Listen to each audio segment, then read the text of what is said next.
a dream I know. Deep up my feelings for you. Watch. Hello reality viewers, welcome back again to Reality Latest Gist, the home of news and politics. For this channel, we dey drop news every day and we dey react to every videos wey comes our way. And na reality news now we dey drop for this channel, and we dey also dey talk am as e be. If today na the first time we say you dey come across this channel, you are highly welcome. Thank you so much for stopping by. And if you are returning subscribers, I appreciate all of una for una massive support to this channel. I say may God bless all of una in Jesus name, amen. I get video wey I want present to una this very moment, and I go dey follow una dey watch the video. After we don watch am together, make we drop our opinion constructively for the comment section. Like our videos and also share our videos if possible. Bye for now. Good morning, good afternoon, good evening, everybody, depending on where you are joining me. Asim no gadelo no nine namma. Ono nchaga dike echi makanihi na echi ada agwagu. Yes, we must continue. Ona afugo ni ihe melu today. You guys have seen it. Uwe gase na ofure. You know, when I tell you people that na Fulani Buhari government, they are not worthy to be trusted. You feel maybe na chalugo ne toku mana. I told you guys that na this coward no na Sorok, that impostor, that idiot, that mag, that old cargo, that thing, that dirty thing called Nigerian government, Nigerian president, that he have nothing to offer. I told you people, unu feel maybe Nachalugo ne macha, mabo Nachalugo enwe anything to say. You people have seen it today. Who does that? Kena country aneme. Someone you said that not that he's the terrorist, he's the criminal, he is bandit, he is this, he is that. You have case against him. You will pay without his lawyers. Now which country? Kena country obu. I forgot that now these people are not ready to make things right. Ha just na chigali anye kampuramu. Look at the way ha si chigali onye ndu anyị. You can imagine Fulani challenging Mazi Nnamdi Kanu, impostor. You can imagine dirty people, the most lowest people in the world, challenging Mazi Nnamdi Kanu, all in the name of he is Nigerian DSS. That Mazi Nnamdi Kanu don't have any rights. Who said so? No way any right. How? Between Mazi Nnamdi Kanu and the impostor Buhari, Keronye kwesiri deny right ya. Who the leader of indigenous people of Biafra ka hapụrụ ndị Fulani na achigari aka ebe a na achigari amụ. Obia today I say come tomorrow, come today, come tomorrow. Ana-eme ihe a.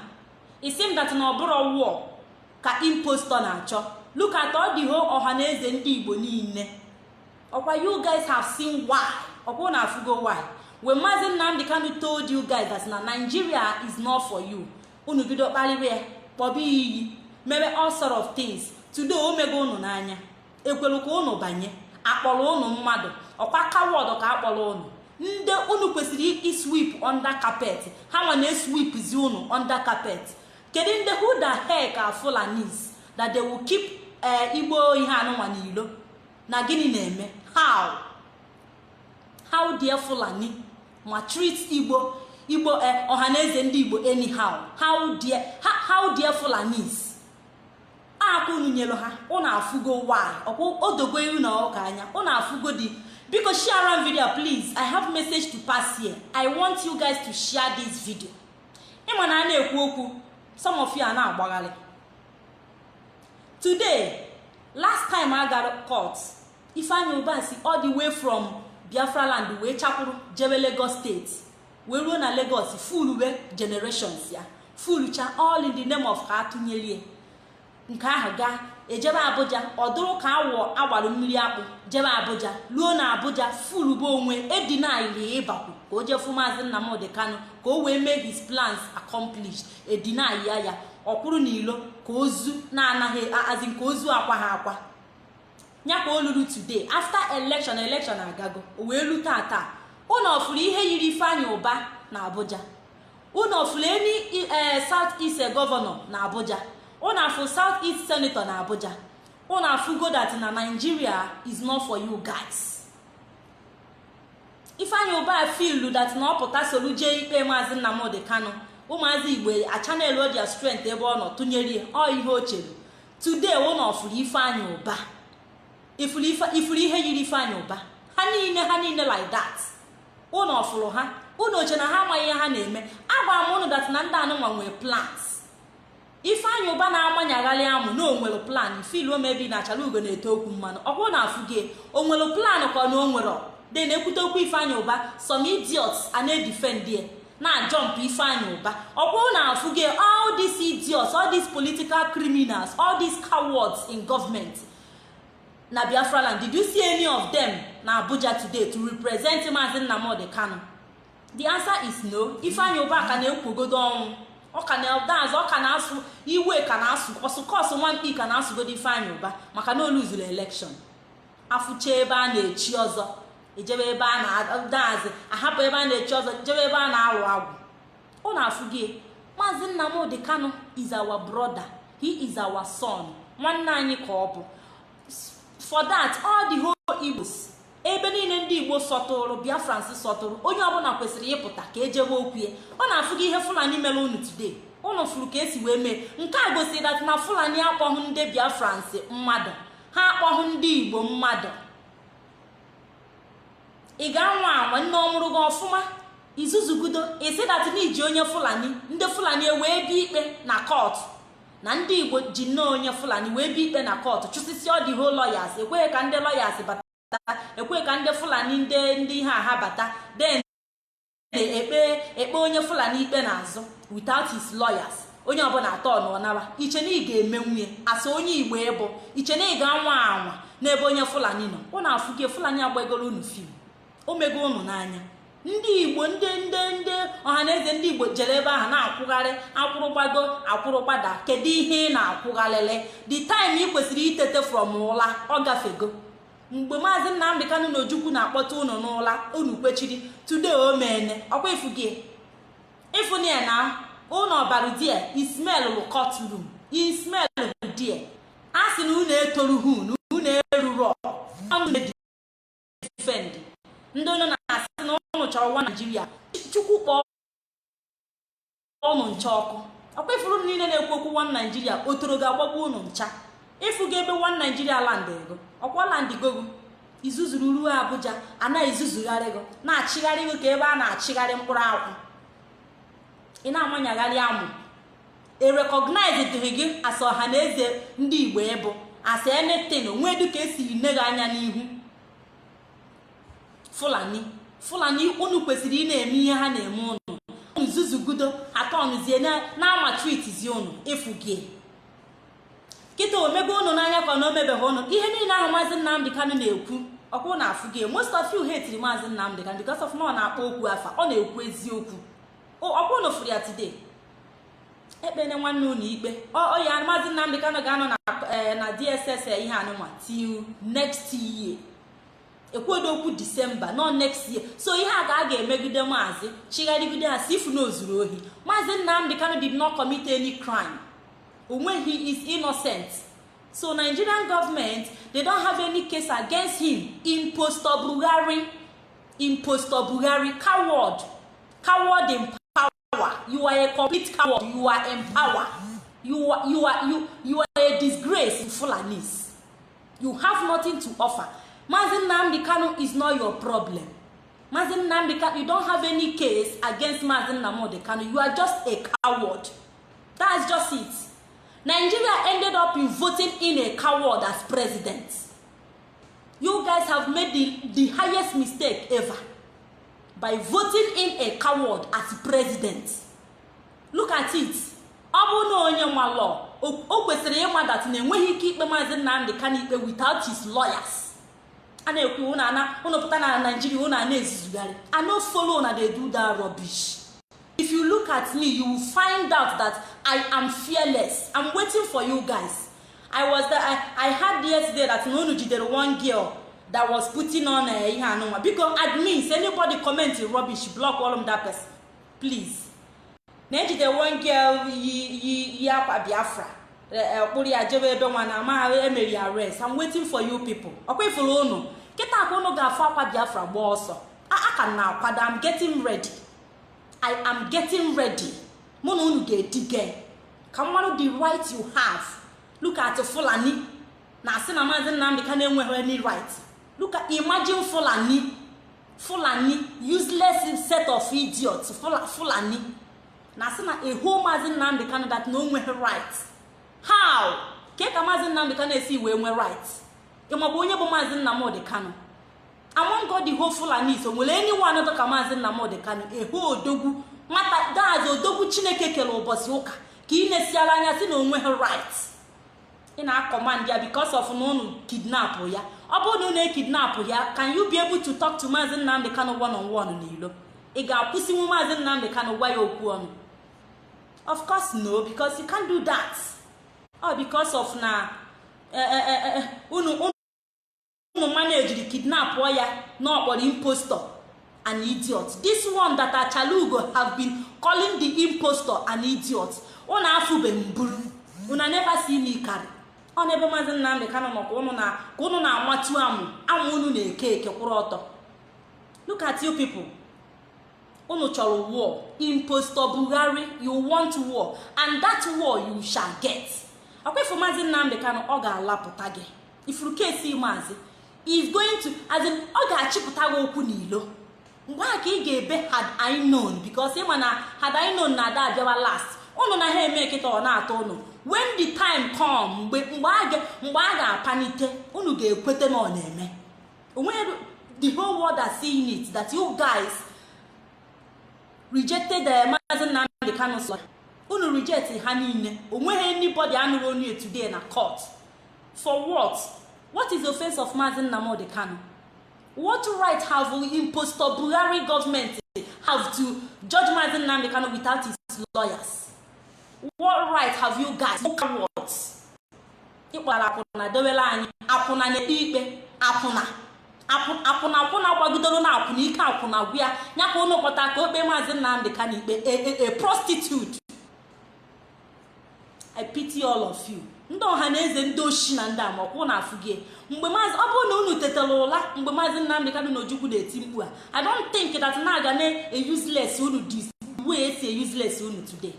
Unu na-emegheri na-eke unu si wee end up n'ime bụ onwe unu ịpụta claim money one Nigeria we want a better onwe nke enyere ndị BBC Igbo si ka ha ka okwu. I was shocked that na the that old useless man can we call on Ojiasi that na ha that they want better one Nigeria. I was shocked ebe no nko si onye nke ono ya na ju onwe si onye educho na onye abo onye Igbo ị chọrọ one Nigeria na enu da one Nigeria ka ị nọ ekweghị ga-abakwu n'ebe ejidere nwanne gị nwoke ebe a na-ekpe nwanne gị nwoke ikpe ị na-akwa na enu na-claim that na ị chọrọ a better one Nigeria.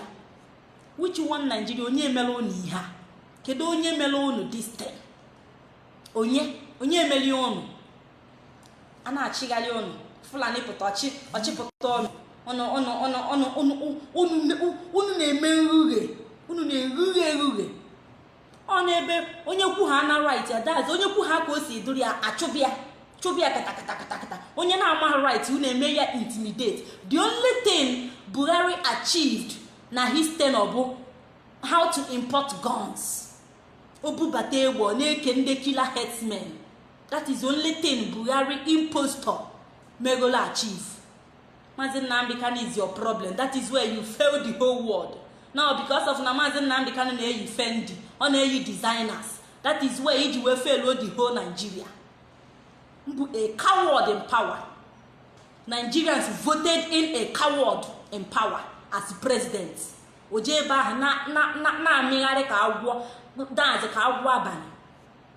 Useless man. Ịpụta agbaga nkịtị. Ị na-emegheri. Iche that nigga treat Maazị Nnamdi Kanu anyhow. You cannot do that. Impostor. You cannot treat Maazị Nnamdi Kanu anyhow. You can't try that shit. You can't do that. You can't. You must release Maazị Nnamdi Kanu. Without that, the center can never hold. If you don't know it today. Mazi Nnamdi Kanu is bigger than you. You have no choice. Impostor Buhari, you have no choice than to release Mazi Nnamdi Kanu. All this rubbish you have been doing, you are just doing it for nothing's sake. You are just as empty buckets. You are just empty. You are just making noise. You have nothing to offer. As far as Mazi Nnamdi Kanu is concerned, Impostor Buhari, you are a coward. Simple. You are a complete. If you know the meaning of coward, tell your men to Google it for you. The meaning of coward. They will tell you you are a complete coward. You have nothing to offer as a president. You have nothing to offer. Look at my face very well. I'm not afraid of any of you.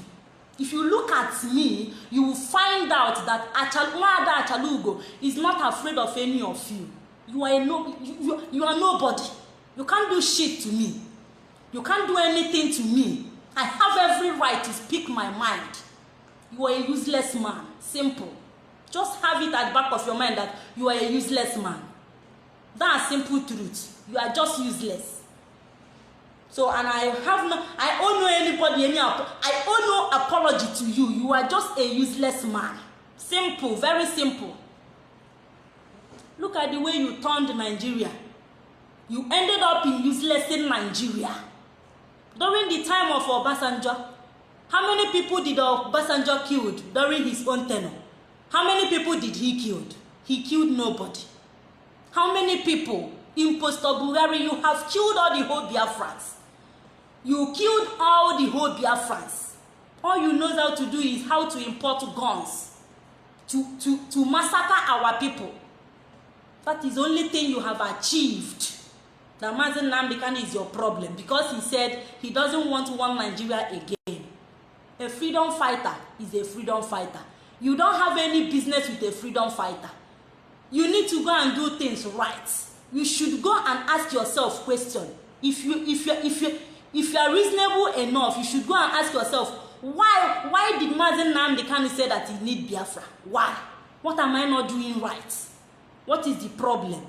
You should come as a Nnamdi Kanu and ask him some certain questions. Every time you need buga, you have nothing. You are just a coward. Simple, useless man. Old cargo. Without no brain. You come out and be fooling your generations. Look at you. You think you want to useless Mazi Nnamdi Kanu. What your Mazi Nnamdi Kanu wala. You can imagine those in a big apartment alone, without no phone, no television, nothing. No friends to communicate with. You are just wickeding that young man, and you think that you will go free. You Impostor Buhari, whosoever behind that mask in Abuja, you will never escape this.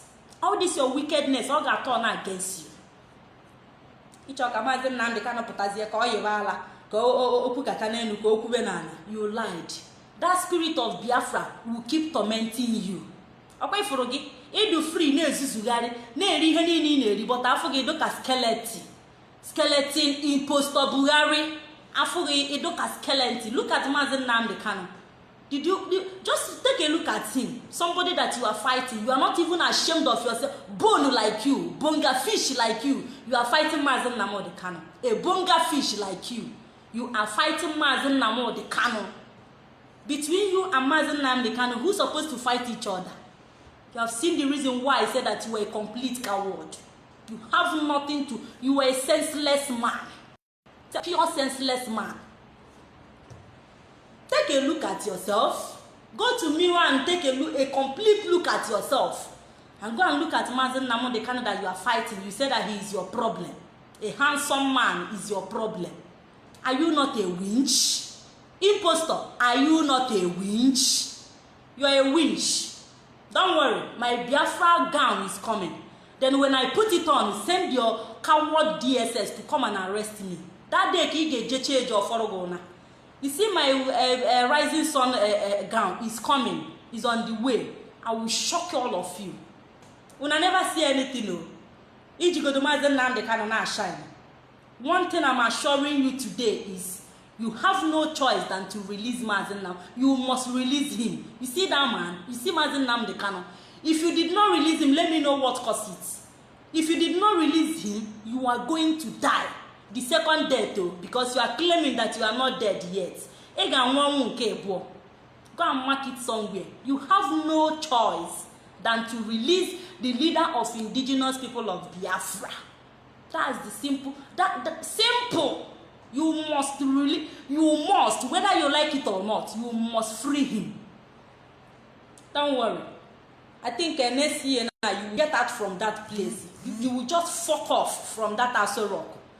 By this time next year, you will pick your dirty things and fuck out from that Aso Rock where they kept you. Skeleton. Skeleton like you, a whole president of Nigeria. He look like just complete bone. Bone, complete pure bone. Then when Mazi talk, you come out and challenge him. Ibu ye do na DSS dungeon. Na relax, amazing ko katoro. Look at you. You're not even ashamed of yourself. The person that you are fighting is far better than you. Go and look at yourself in a mirror. Impostor, go and check yourself out in a complete mirror and tell me how you look like. Mazi Nnamdi Kanu tabido mejigu. Mazi Nnamdi Kanu is the reason why you failed the whole Nigeria. Mazi Nnamdi Kanu is the reason why you are killing all the whole Biafra youths.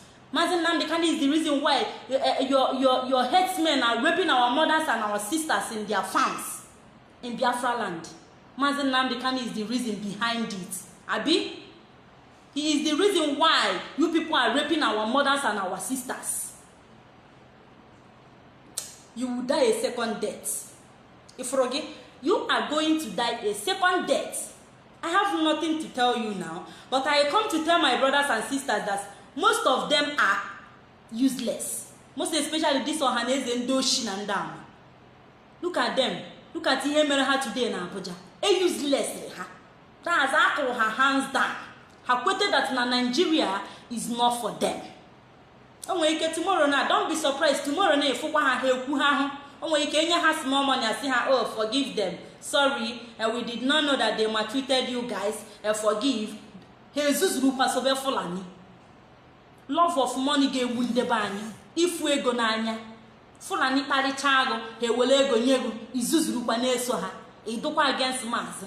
But if you want in Afugo di mebe bolon, Unewe Hiki Leguezo no. My people go and mark it today. If you don't have Doshi and one day everybody today. If I feel that now tomorrow they will go back and support Fulani. You just go and mark it. They will go back and support Fulani. Simple. Fulani terrorist government. Look at them. But they na monitor chaluga.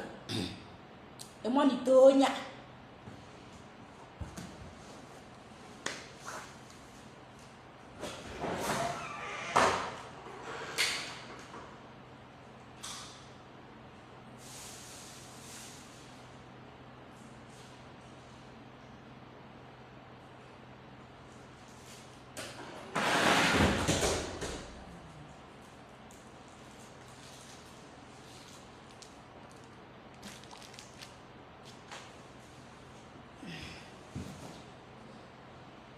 Very soon, very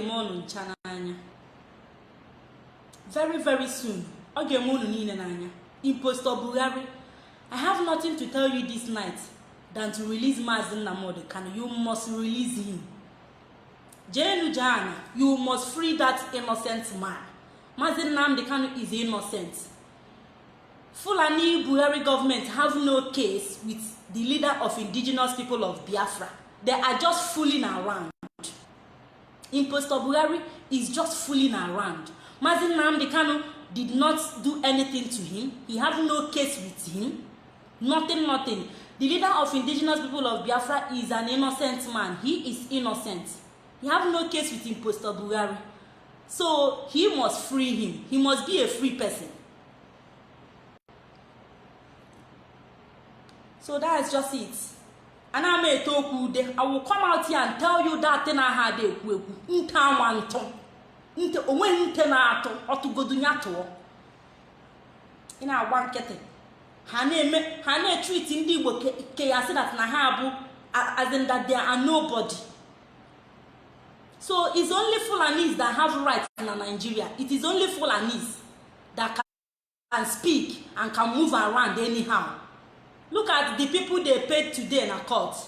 And you have peanut money. Had you there that na IPOB killed Gumi Kasegene. I say no Galu Kakase Galu. You man have fanda na azona waka brain. Ego bicha hanyecha ego because of that nas na that na ndị IPOB na ojube na court na agụ holy Maazị Nnamdi Kanu is another savior.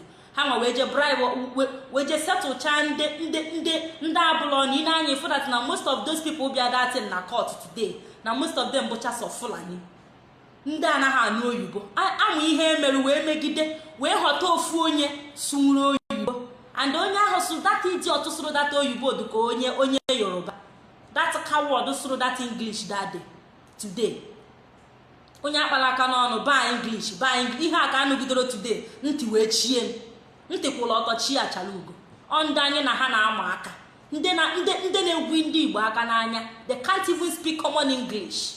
Ha enweghị ike imepe nwa ọnụ kwuo okwu mmadụ ga-anụ ba English ihe aka ị ga na-anụ everyday. All the people that actually power chinye n'aka people Fulani. How did you think? I want to ask the whole Nigerians today. How did you people think that Fulani can lead Nigeria? How did you think that Fulanis can manage power? Useless people. You gave useless people power. Fulani. Now what for now? How did you think that Fulani have a common sense? They can't even as in take care of their cows. All these cows, so Hana Chigari, he take care of cows or bruise a human being. Our people now, as in you people, when I just they fuck up anyhow, I they tell on only just not fuck up. Fulanis have nothing to offer. They have nothing to offer. Fulani, hey.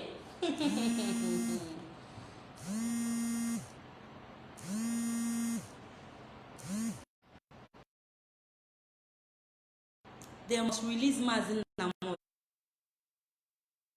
Kanu. Maazị Nnamdi Kanu have no case with these people. They are just looking for trouble. And that war ha na-achọ Fulani, that war ha na-achọ ha ga-enweta very soon. In no distance time, they will get that war. If that war na-erugharị no, that war that they want, ka ifuzie ka ha ga-esizi emeri anyị. We are going to see that war. Some of you na-ewe iwe ihe eji wee cancel a sit at home wee sị ka people je tụọ vote onwe onye chọrọ ịtụ nya je tụọ. Some of you na-ewe iwe but unu amaghị the brain behind that thing na cancel that sit at home a cancel. Unu ama that na anyị ji ndị Fulani si na akpa amụ. Ndị Fulani na-achọ wee ha ga-esi wee jidekwa anyị nwa na akpa amụ because ọ bụrụ na anyị nwara anwa kwechiri that na election agaghị hold that na sit at home must continue. Ndị a ga-afụzi ebe ha ga-esi wee tụdo anyị aka. Ha ga-afụ ebe ha ga-esi wee as in wee report anyị si true na ndị anụnwa bụ terrorist organization na ndị anụnwa bụ trouble makers na ha bụ bandits. You know that kind of thing because if you look at it na ha bịara yọba our people yogide wee kwete which na mụ na gị na abụ madat na there is nothing you can plead with a terrorist ọ ga-consider. Ndị terrorists they don't consider. That is where we prove to the whole world that an IPOB are not terrorist organization. That is why eji wee cancel that sit at home. Only most of us iwe. I know. Ha chọrọ ije anyị somewhere. Ha chọrọ itu aka somewhere. Ka e wee si n'ebe ndị IPOB si wee mejọ. Because the way things are going now, we are winning. Impostor Buhari have nothing against Biafrans. He have nothing against our leader. He have nothing. He's just an empty bucket. He is just empty. I am telling you people, they have been working so hard. Yes, true. Now these people, they are terrorists. But we are wiser than them. When we tell them that Nanye the wise, because when you know that we are capable, we are formidable, we can do that. but anyị enechago anya wee gbakọ wepụ as wise men and women we are, anyị wee conclude ka a cancel that sit at home, ka ndị ahapụ isi na anyị nwa kọsiri ihe dị otu a na dadat na anyị bụ trouble shooters na ejikwa eme nke ame nke ọzọ, because ihe ha na-achọ bụ ka all these international people ka ha wee sị that na IPOB that na ha bụ trouble people, na ha bụ nka na ha bụ nke ọzọ. In anya today, everybody, the whole world are blaming Impostor Buhari government. Ama that na ha bụ lawless people, lawless Fulani government, lawless. When we are talking about lawless, the meaning of lawless or Nigeria, if you want to get the right definition of lawless country, take Nigeria as an example. As far as Nigeria is concerned, trust nothing. Don't be surprised now kita na celebrate Soludo na ya win the election. O nwere ike tomorrow na akpata Andy Oba si na ya wolu court to follow ya si na ya win Anambra election. Trust nothing. As far as Nigeria is concerned, ndị atireti ndị alelele onwe eji nde onwe ebe si wee hota these people. Ngwa gwazie mu the country Nigeria ka mma today. Now the whole Africa, tell me that country Nigeria kama na the whole of Africa niile onwero. Nigeria is the lowest. Nigeria tipia jaja. Nigeria etiene to the as in to the core. Ha tiri tipia. Ema ihe bu na ihe tipia go na ama emekwatazi again. Nigeria tiri beyond repair. Look at ihe na-eme today. Akpọpụta a whole leader of indigenous people of Biafra na court without his lawyer ekpe ya ikpe. Kedu na obodo a na-eme ya? Kedu ebe a na-akụ ụdị akụkọ a? Fulanis are doing what they like in Nigeria, as in they don't nobody is challenging them. Fulanis are challenging everybody. Ha nwa bụ ndị nwe obodo, ha nwa na-ekwu ihe na-eme, ha nwa na-achị. Fulanis, they are, as in they are intimidating everybody. Ihe Fulani kwuru bụ ihe ga-eme. Look at a dirty pig, a coward na awubehe, DSS change behe panty oyi n'ukwu, pụtalụ na agwa leader of indigenous people of Biafra okwu. Na challenge ye. Uno notice that na onwe ho fulu oyibo osuru ebe ahụ today. During the time of leader na ajuzi ajụjụ, I'm asking you. Oh no, that no that I am asking you. Imani any na our leader kwuru ma nke nwanne nwoke kwuru. Imana that DSS na onure. You no believe here. Do you want me to prove it? Ha onuro that single English. Ihe niile efuru ekwuru ebe ahụ nwe nke ọ ghọtara. Ihe ọma bụ otu esi akọ nke egbe gba. Onwe ona ha na ha anu oyibo. They know they hear single come. Or people that you want the as in people you are defending, people no haneze ndi Igbo na ndo shi na defend. Fulani that doesn't know how to say come or go. Useless people that are completely useless. They are the people that are challenging Biafrans. They want us, they are calling us terrorists. Between Biafrans and the Fulani, can it the people who are terrorists? Who are the people responsible for the whole killings in Biafra land? Fulani. Who are the people responsible for the whole rape and the rape our mothers and our sisters in Biafra land? Fulani. What are you telling me? How can you come out and say that IPOB is a terrorist organization? They are a terrorist group. We are not group. In Ania, IPOB no be group. Get that into your empty head. Anya bro group. Anya ibu nation. We are nation, one nation. IPOB nation. If you want to address us with respect. Kwaila anyu ma anya address with respect nsopuru. We are nation, anya bro group. Uche ono dia. So, impostor. Muna ge ejiri akụkọ. Ana ama akụkọ ndị old cargos. You are a complete old cargo. So Achalugo don't have anything to tell you. But what I am here to tell you this evening is that you don't have any choice than to release the leader of indigenous people of Biafra. Impostor, I know that you will later watch this video. You will watch it later. If you did not watch it now, you will watch it later. But I'm telling you that you have no choice than to release Mazi Nnamdi Kanu. That name na-enye typhoid and malaria. That name na-enye isi mgbaka. That name na-enye sleepless nights. You must release him. Fail to do so, poto ga-agba n'ihu efi. Okay, for that war in Acho, you have been looking for war, how to destroy Biafra land, how to burn down so many places in Biafra land. You will get it very soon. And that soon, Isigu Geswe.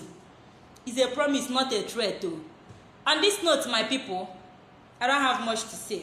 But as in Kambiagwa, our people, that they are shame, they shame Achalugo.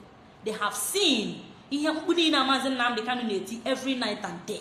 Now Nigeria is not for you. Now Fulani can never regard you. Today, since all this while on Fulani na apatazie select onye ga-abata na courtroom. Imagine Fulani ga-select isi onye ga-abatazi na courtroom na onye na-agaghị abata na courtroom. Look at useless Fulani, useless people na-enweghị anything to offer. Ha na-achịgharịzi ụmụ anyanwụ ka ebe a na-achịgharị mkpụrụ amụ. I pity them. So my people, on this note, I want to appreciate each and every one of you because share this video. Achonka impostor ko kirie video. All the whole imbecilic governors in Biafra land. I want all of them to watch this video. He nwetegi ihe ha na-achọ. Ọkwa election agago. Emechagwe onye ọbụla na-akpụsi ya Ifeanyi Ubah nọ n'ọsọ. Ọwọ gbana na iwe na-ewegodi na o win hu na o meghe nke ọ bụ ọpụta nya ahụ ka nwanne nya bido kebe 2 cups of rice na-emebogharị onwe ụnụ afụgị ụnụ ọfụkwara ya ọnya ka nna gwunu na ndị abụ criminal. If you are dealing with Fulanis, you need to be very very careful. Ịghọtago.